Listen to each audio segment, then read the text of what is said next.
If you are experiencing foundation issues, get a free estimate from Ox Foundations. We got enough boys out and got where we could win a game every once in a while. And they go down the stairs and make a right. Well, I saw them. We started then. What have you been doing with yourself the last couple of years? At least I can.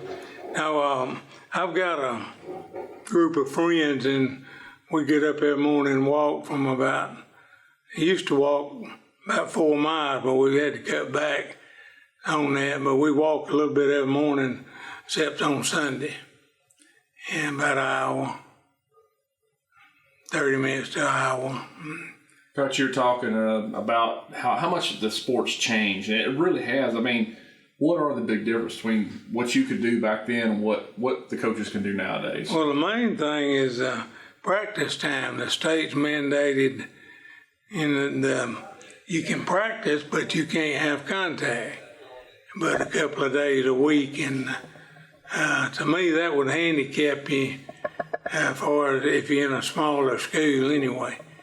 Because you're always having to develop 2 or 3 kids to get your team, or at least we did, and that's a big hindrance. I wouldn't like that at all.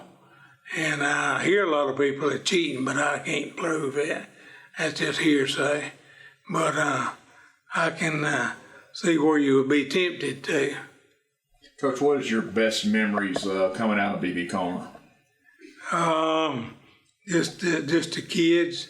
When they one year they put me in that Hall of Fame, and I was looking back at my teams, and I didn't realize I had that many really good players. We never had a super bunch of them at one time, except several times with a really good team, but had 1 or 2 every year that was really in just the enjoyment of coaching. I had some really good kids, and some of them seem like they'll run 3 blocks to holler at me now. And I left out one of the things that I was going to tell them. I went to that coaches meeting up at Oxford, and a bunch of old coaches, and they had about 1,300 something years experience or something up there the other day. But the guy that's got the scoreboard show and answered on TV 24, older, his daddy used to coach at Piedmont, and he told me, he said, I've been knowing of you all my life, but I never met you. He said, my father told a story and said they still talk about it in Piedmont. Said, y'all had a pretty good team one year, and you played Lincoln and beat Lincoln, and Piedmont was going to have to play Lincoln.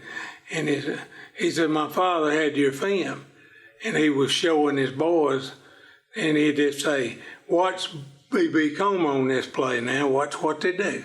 And every little bit he'd say, watch BB Comer on this play now, watch what they do and what they're doing.